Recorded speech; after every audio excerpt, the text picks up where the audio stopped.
What's going on, everybody? Welcome to Locked On Badgers. Great show today. We're going to talk Iowa. We're also going to talk about, do we actually want to get to the Big Ten title game? As crazy as that sounds, is that something we want to happen this year? We have a couple interesting takes on that on both sides. And then we're going to also talk basketball signing day. Full show. Great guest as always on Wisconsin. Talk about it all on today's Locked On Badgers. Let's go. You are Locked On Badgers, your daily podcast on the Wisconsin Badgers. Part of the Locked On Podcast Network, your team every day. What is going on, everybody? Welcome to Locked On Badgers, your team every single day. I'm your host, Ryan Herrings, and today's show is brought to you by our good friends over at Underdog Fantasy. Sign up on UnderdogFantasy.com with the promo code Locked On and get your first deposit doubled up to $100.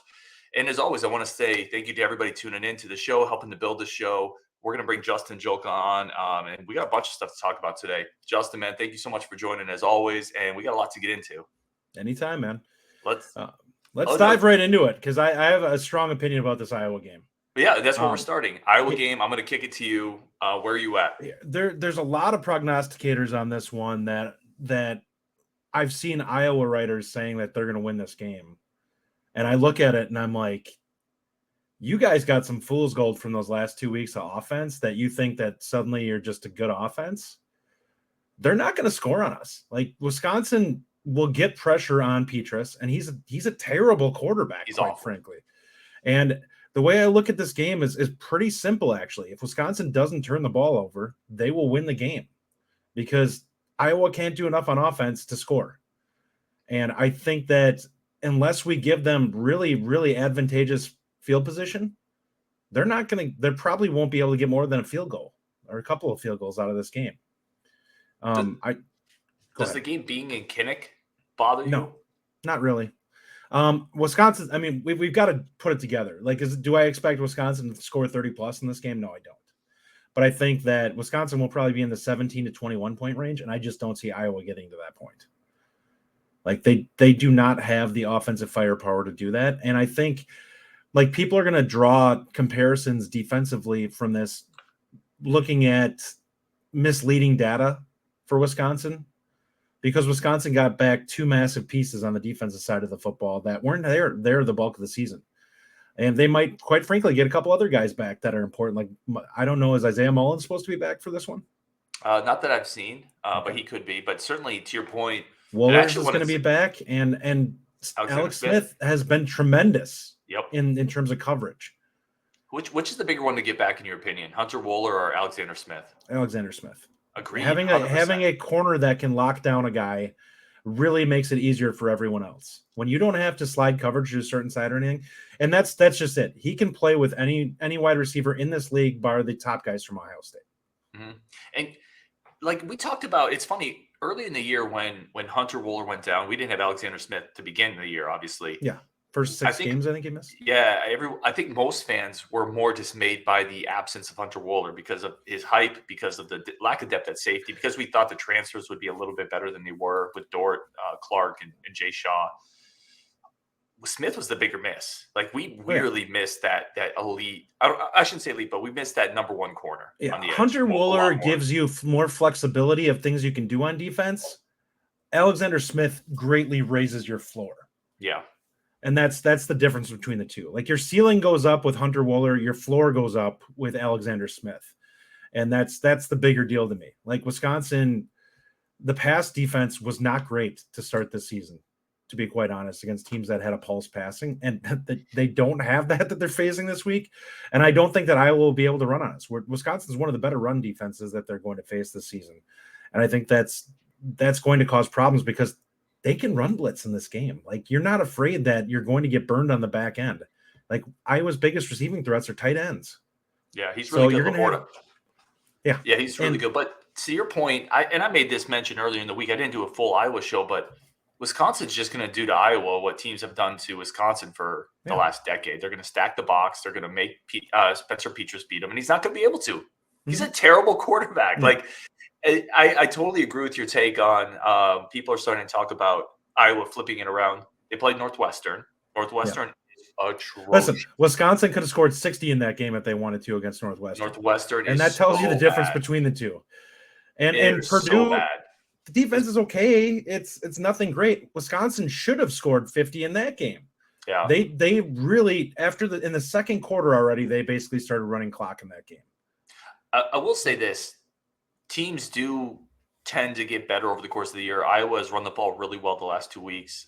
We mentioned quality of play. I don't think they're going to do that against Wisconsin, but they have been playing better. The over-under for this game is 35.5, which is laughably terrible, quite frankly. And I don't think we're going to hit it. I don't think so either. I think it's going to be like a 20-10 game. Unless the ball gets thrown all over the place, the scoring is going to be low. Yeah. But I do think like people that are predicting like 16-10, it's going to be more. There'll be more scoring than that. I don't know if there will. Like, I'm going to be completely honest. I don't know if there's going to be much more. I mean, 16-10 puts you at 26. That's not that far off of the over. Yeah. It's 8-9 points. At the end of the day, I mean, Wisconsin, Graham Mertz has looked better since the coaching transition. This is still the best defense he's played. It's on the road. He's coming off a pretty poor game. I know Maryland, the weather was terrible, but Graham Mertz wasn't that crisp either. There was plays to be made there. He's going into a road game against a really good defense with a great pass rush. It's going to be a big test for the offensive line. There's 3 dudes on Iowa's defensive line with at least 4 sacks the last time I checked. So it's going to be a big challenge. They're going to have to take care of the ball, and I think it's going to be more of a field position type of game, to be honest. Yeah, I think the big X factors in this are Wisconsin's wide receivers. If DK and Bell can be the players that they're capable of, listen, there's not the athletes across the field of them that were on Ohio State that caused problems for them. And I think that's the biggest difference here. You're not playing 2 guys who are probably NFL draft picks. Like they might be, but they're not guys who you're looking at like athletic freaks across from them. And I think they've shown out pretty well against everybody that isn't that type of defender. Mm-hmm. Iowa is one of those defenses that if you're smart with the football, they can be had, but you have to be smart with the football and take what's there rather than getting aggressive and doing stupid things with the ball. Yeah, it's going to be really interesting just in terms of, I think this is the toughest game left on the schedule. Yeah. I don't know about you, but I think this is tougher than playing Minnesota at home. It's certainly tougher, in my opinion, than going to Nebraska. The current iteration of Minnesota is not good. No, nor is Nebraska. Like Nebraska got a little of that new coach juice, but their quarterback that's still a game badly dinged up too. So, yeah. So I think this is the toughest game left. I want to get your game pick here. So it is the over/under. You've already said Wisconsin should win, but the line on this game is 1.5. It seems like Wisconsin's favored by 1.5. Yeah. It seems like you think that should be higher. I would be shocked if it's not at least a 7-point win. Okay. I don't think it's going to be an extremely like I said, I think Wisconsin's going to score in the 17 to 21 range. And I think I'll be shocked if Iowa scores more than 10 points, barring a defensive touchdown. Okay. Or a very short under. Field. Yeah. Yeah, Wisconsin covering, you got the under. I got the same thing. I think I said in my preview 20 to 13. So I'm right underneath the under. I got Wisconsin covering as well. I think 20 points is right in that sweet spot. I think whoever gets to 20 probably wins this game. Whether that's Iowa off a couple turnovers, like you said, it could happen, certainly. But I agree with you. I think Iowa needs to get turnovers to score. And I don't think they're going to muck it up enough to make it like they beat Illinois 9-6. Yeah. Right. I don't think they're keeping Wisconsin to 6 points with the way Graham Mertz has been playing outside of that crazy weather Maryland game. So I'm right there with you. Any last thoughts on this game? Any other X factors or anything else you're really interested to see? I think that we may see some more havoc from Hunter Wooler in this game. I think they're going to do some things with him. I wouldn't be shocked to see him basically put on Laporta in this game, like play him as a middle linebacker and just be like, all right, you're going to cover him. I think it's a great call. Yeah. I think he's a guy that has the athleticism that can hang with that guy. Yeah, I think that's a great call. And getting that safety back, to your point, gives you the flexibility to put another more athletic dude in the box, to bring another guy into there, but still can cover tight ends, receivers, running back. So I think it's a great call. Coming up, we're going to get a bit of a saucy take here. People are on both sides of this. Do you actually want to win out and go to Indianapolis to play potentially Ohio State again? Is that actually something fans want to see, or would winning out and just watching Illinois get beat down by Ohio State be better? We're going to talk about that next. Justin's got a take, I got a take, and we got some user comments on it. That's coming up next on Locked On Badgers. But first, today's show is brought to you by our good friends at Underdog Fantasy. Underdog Fantasy is the easiest way to spice up college football season. Super simple to sign up for, use, and play it while you're watching your games, while you're watching your players, while you're investing in your teams. You don't have to spend a ton of time doing it. A good friend of the show, Mike on the Discord, is always taking 2 to 5 players through Underdog, taking advantage of their offer, parlaying them, and taking over unders on passing yardage, receiving yardage, rushing yardage. He has Ben Bryant coming up this weekend. Former Wisconsin fans will know that name. He's been in on Graham Mertz and CJ Stroud through Underdog. He has a lot of fun with it, and he's always posting his picks. Again, it's a simple way to earn cold hard cash. You don't have to wait for the end of the season. You can earn cold hard cash after a single day. Underdog Fantasy is easy to use, available in over 30 states, and it is a simple sign up, log in, learn how to play, get going, earn cold hard cash. And we have a great offer for you. Sign up with the promo code Locked On. That's one word. And Underdog will double your first deposit up to $100. Deposit $100, get $100 free. That's UnderdogFantasy.com. Find the Underdog Fantasy app in the App Store, Google Play Store. Underdog Fantasy, promo code Locked On. That's one word. Get in on the college football pick'em action today. Thanks so much for tuning into Locked On Badgers, making this your first listen every day. When you're done here, go check out Locked On Sports Today. All the biggest sports stories, news, the day's biggest recaps done on the Locked On Network. Available on Locked On Sports Today, available on this app, YouTube, or wherever you get your podcasts. And I want to thank everybody tuning in. As always, we're going to get Justin back on. Justin, this one, I'm going to just come out and say this. I'm kind of weak sauce on this. So Wisconsin can conceivably win the West. And I don't think it's going to happen, by the way. I just want to throw that out there. Iowa has to lose 2 out of 3. Wisconsin has to win all 3. Illinois? Or Illinois, sorry. Yeah, you're correct. Illinois has to lose 2 out of 3. They've got Purdue, which has been derailed. They do have to go to Michigan. Yeah. Then they finish with Northwestern. So they have to lose to Purdue, quite frankly, because Northwestern is god-awful. And then Wisconsin also has to sweep Iowa, Nebraska, Minnesota. That's not the easiest task either. But let's say all that happens. Is that actually something you want to see? Do you want to see Wisconsin in Indianapolis facing off against potentially Ohio State? Now, it could still be Michigan, by the way, but let's just say it's Ohio State. I'm not one for moral victories. I just want to put that out there. There are people that are like, well, if we have a good showing, it could springboard us into next year. If you have a good showing against Ohio State, what does that truly mean? I think the players will be plenty hungry coming into next year just due to the fact that they lost the West this year if they lose it. I think from a national perspective, it benefits Wisconsin to kind of go quiet and lick their wounds for a year rather than having them thrust into the spotlight and take a beating again. And that's kind of what's happened over the last several years. Wisconsin has been kind of the whipping boy in a lot of these games. We've been close to Ohio State in a couple of the games, but we're not winning them. And what it looks like to everyone nationally is, well, Wisconsin gets in these big games, but they can't compete. They lose every time anyways. It's a lot like Notre Dame has been. Like Notre Dame goes to a big game and they get to the playoff and they get kicked around. That's kind of what Wisconsin's looked like the last how many years.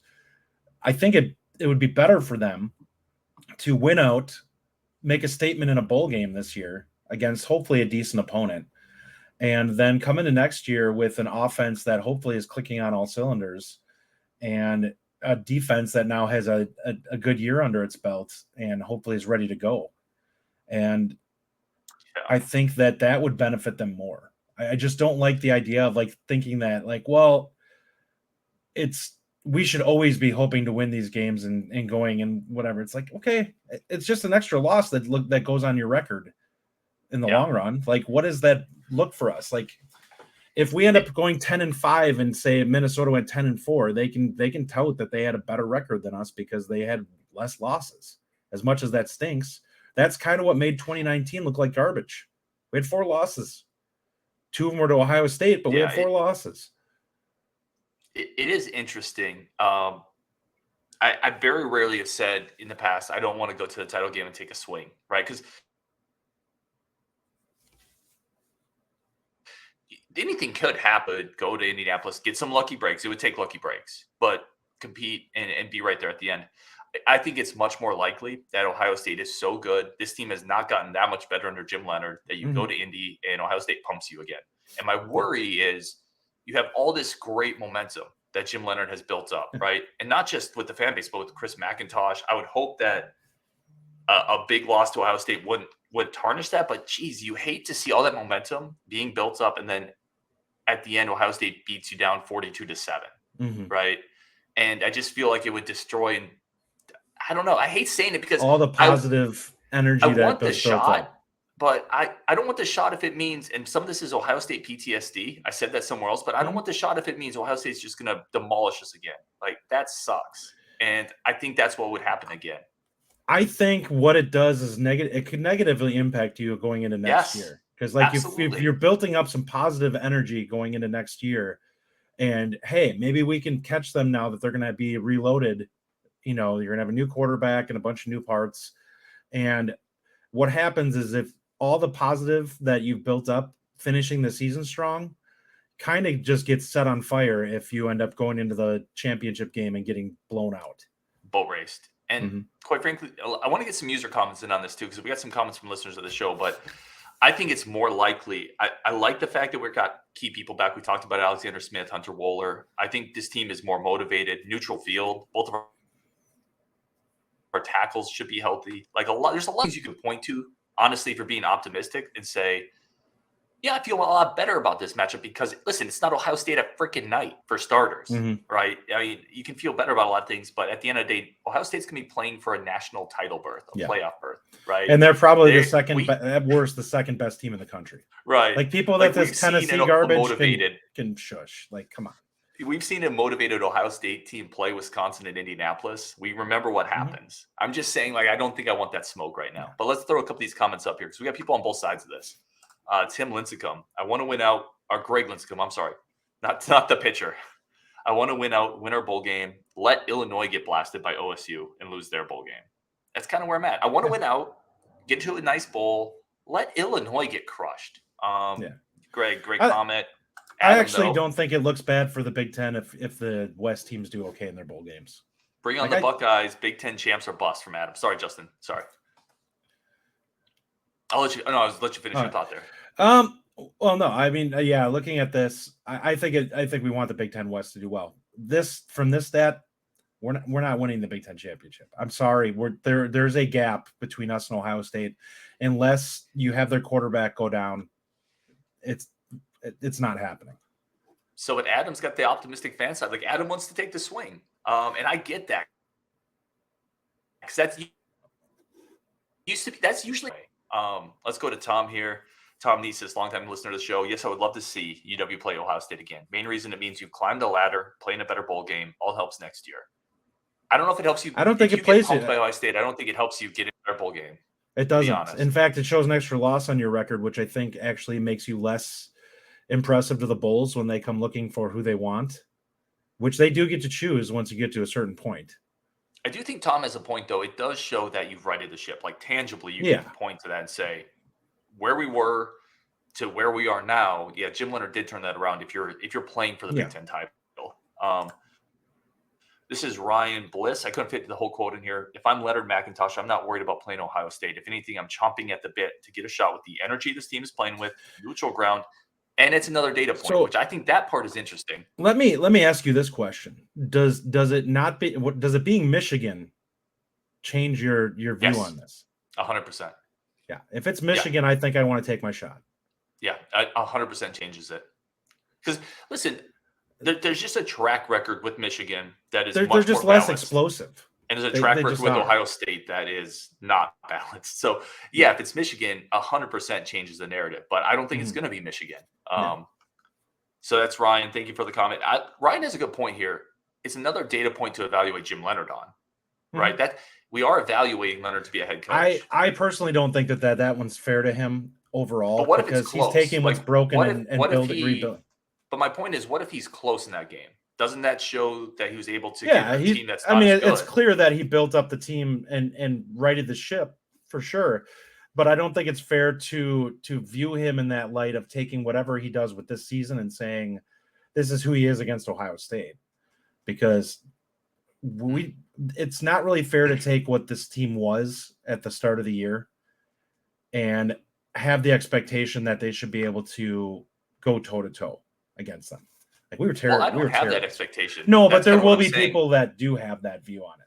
I'm kind of saying though, if Jim Leonhard is able to, because that'll be the biggest, obviously, the biggest game up to that point in his head coaching career. If he's able to get this team ready and they come out and they really give Ohio State a game, I mean that's a big feather in his cap. Just from the standpoint of, okay, we think this guy can maybe be the dude who overtakes Ohio State just occasionally. Yeah. And one more comment here, Timothy Palm. He says, I would like to see the Badgers win out, but not make the Big Ten title game. While play has improved, injured players are coming back. UW doesn't need another OSU beatdown.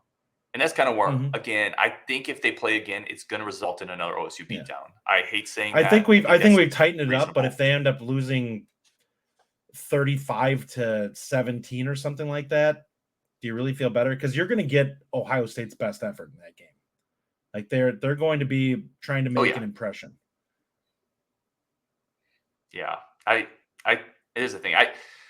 I just can't take another Ohio State beatdown right now. I really can't. I can't sit through another 45-3 game, 45-17 game, and then sit through a therapy session and talk about how much better they are. And it's just a gross feeling, honestly. I hate playing that team. This was good. I appreciate the people on both sides of this. This was a lot of fun. Coming up, we're going to shift gears a little bit. College basketball signing day just happened. The Badgers signed a really interesting class.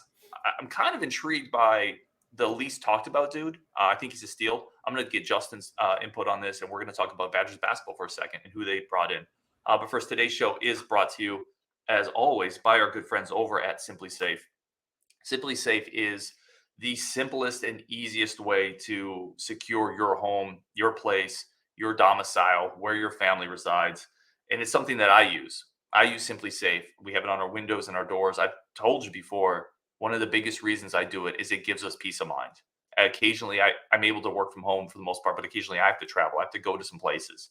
Having Simply Safe gives us the peace of mind that allows me to do that. It gives my wife the peace of mind that allows her to let me do that and be good with it. It's something I installed myself. There's no wires. You stick sensors on the doors and windows. When they open, you hear a chime. If the alarm's set, when they open, the alarm goes off. 24/7 monitoring at all times will respond to any issues that happen. And there's a reason it's the #1 rated home security system. Don't miss your chance to save big on the only security system I recommend. Get 50% off any new Simply Safe system at simplysafe.com. At biggest discount of the year, 50% off, so don't wait. That's simplysafe.com/lockedoncollege. There's no safe like Simply Safe. Thank everybody again for tuning in. If you're liking the show, please hit that subscribe button. We're trying to, I think I mentioned it in the Discord, we're trying to make this the biggest Big Ten lockdown show there is. We passed Iowa. There's only 3 schools ahead of us. The Spartans are ahead of us. Come on. We can't let that happen. Let's catch them. Let's come back to Justin here. We're going to talk basketball, signing day, recruiting news. The Badgers brought in, just in case anybody needs a refresher, 4 players. You have Nolan Winter out of Lakeville North, Gus Yalden, originally Appleton, Wisconsin, John Blackwell, brother, high school in Michigan, and Jack Janicki out of White Bear Lake, Minnesota. Justin, I want to kick it to you. What's kind of some big impressions, overall thoughts for this quartet? Well, the first is this. Nolan Winter, a lot of people calling him a John Lure type big, which I think is pretty valid. You watch his game and you can kind of see the comparisons. I think he might be end up being a little more physical. I think that was the thing that I didn't love about Lure's game when he played, is I don't think he was the most physical big, and he really didn't love the post. He was more of a shooter. I think we'll get more of that out of Nolan. I actually think that he's going to be a pretty good guy in the post once all is said and done in Wisconsin. We love Gus. Like, he's going to be a big problem for anyone that's not 7 foot in the post, because he's just got great footwork. He's really crafty. He has a lot of technique that guys take their entire career to put together. And that's just something that Gus has. Wisconsin, if I was going to view this class overall, what I would say is, for another team, this might be like a C+. For Wisconsin, this is a B+ type class. Like, you didn't get a super high-end athlete in the group, but you've got 2 guys who are going to be stud starters for you. Yeah, I think B+ is where I'm at too. And I like Blackwell as a very good, like, his floor is defensive stopper at the Big Ten level. Janicki, and he's another interesting part. He's, as a preferred walk-on, like, I know we're seeing people have talked about some of the former walk-ons. People have talked about him as the best walk-on since Zach Showalter. So take it for what you will. That's a pretty good guy to be putting out there. I mean, he started his last season in Wisconsin. Yeah, Showalter had several key seasons as a backup 1 year and then Made starter. some huge plays in their Final Four run. Yes, he did. And made some big plays the following year with Koenig, helping out Koenig in the backcourt. Um, I would say B plus as well. I want to say the thing with Janicki that's really interesting. I'm going to start there. The preferred walk-on out of Minnesota, White Bear Lake. He's 6'4" and can shoot. Mhm. And he's a walk-on that had, at least at a time, Wake Forest offer. I think he had several mid-major offers. I think Loyola was in there, like several solid mid-majors. Yeah, So Loyola is a good one to pull. Wake I mean, that's Forest a team is that an went to ACC school. Yeah. Like that is really impressive. As I remember I was talking to Jason, the Sports Illustrated recruiting director, and he was talking specifically about Janicki, watching him live. And he was like, yeah, this is the tier 1 of preferred walk-ons. I don't know how they convinced him to walk on and not use a scholarship on this guy. He said he's 6'4", hitting NBA range threes. Now there's athletic limitations, there's playmaking limitations, but I think I'm pretty comfortable saying this is probably a guy that is going to develop into a role potentially. And that right there, I think, is where we're sitting at with Wisconsin, looking at this class and where we need to go in the next class. They need a dose of athleticism to be kind of infused into the team, because where Gus is not a bad, I think he'll be a solid post defender. He's got good size. Like for a guy, he's pretty wide bodied, and I think he'll be pretty stout in terms of strength by the time's all said and done. I think Nolan's going to be pretty mobile for a big, but you're going to need some wing guys that can really fly around out there, and potentially even a small guard or whatever that you're going to have that can really fly around and put pressure on somebody ball handling. And they looked at a couple guys, right? They looked at Garrick Norman, Boo Boo Benjamin, both a couple guys that are, because you're right. What's missing in this class really is that hyper athletic wing that can cover 1 through 3, can get out in transition. Blackwell's not really that. He's 6'3" He's a good athlete. He's strong. He's well built, long arms. He can shoot, but he's not that long, tall, athletic wing that every team needs now. You need a couple of those guys, quite frankly. I want to a couple rapid fire-ish questions I want to ask you. Biggest star out of this group, but highest upside if everything clicks. Is it Winter or is it Yalden? It's Winter. Okay. I think his ceiling is he becomes a stretch 4 in the NBA. Okay. I actually think it's Yalden. That's fair. I think that he could be a better college player. I think Winter will has more physical. There's just more there physically with Nolan to turn into a guy who potentially, like, his ceiling is just slightly higher. Gus's floor is probably higher. I mean, Gus has a really high floor. I agree with you that Winter needs more refining. I think sometimes, and I'm not saying you're doing this, I'm saying sometimes I think some people look at Yalden, they say high floor, and then they kind of forget, well, this is also a guy who can shoot, he can pass. Oh, yeah. He has incredible IQ. Like, his ceiling is high. He's going to be his last 2 years here probably a 15 to 20 guy. He's going to be awesome. Of points, because he's going to just basically, he's going to work people just like Hap did down in the post, but he's actually can be out. He can actually pick and pop out on the outside too. And he's a pretty good ball handler for a big man. Yep. Really good passer, really intelligent, nimble feet. And he gives a crap, quite frankly. That's the other thing. He gives a crap, which really matters. The other thing I thought was interesting with this group, all of them can shoot. Yeah. Right. And you've seen that constant thread among recent recruits, recent transfers. They can all shoot the ball. Yeah. Yeah. They definitely realized Wisconsin had kind of a come to Jesus moment after the Final Four runs, where we got a point where we just missed on a bunch of guys. And the shooting really tanked. And because of that, Wisconsin's ceiling was really depressed. Brad Davison was a good shooter, but he was a very streak shooter. So he's a guy who could absolutely catch fire, hit, 5 of 7, but then he could also go 1 of 7 the next game and shoot you out of a game. And I think that the difference is Wisconsin's getting it on guys who are a little bit more consistent in that aspect. Like a guy like Connor is a guy who's not going to have a 1 for 7 game. Y'all knew we couldn't get through a show without Justin bringing up Connor, right? But that's what I'm saying. There's a couple more guys that they're in on that are that type of shooter. Kniffel is a guy. We know you got to get your Connor in there. But I agree. I think it's a good point in terms of, because Johnny Davis was the same way. He's streaky, right? Not a consistent shooter. So, I think it's a great point. I think we're both pretty excited about this class, and we're also pretty excited about what's potentially coming up in the 24 class. But I think that's the show today, everybody. Iowa coming up. Bunch more basketball and football talk coming up. We get Justin on the show a lot. I want to thank everybody for tuning in. whenever you can. When you're done here, go check out Locked On Sports Today, the biggest sports news of the day. With that, on Wisconsin, beat Iowa, win the West, maybe play Ohio State. Let me know. Michigan. Maybe play Michigan. Let us know what you think. Do you want to win out and play Ohio State in Indy? Yes or no? If that's the scenario, let us know what you think. I'm very interested. You heard what our takes on it, plus a couple of people listening to the show. With that, on Wisconsin, appreciate y'all. Let's go.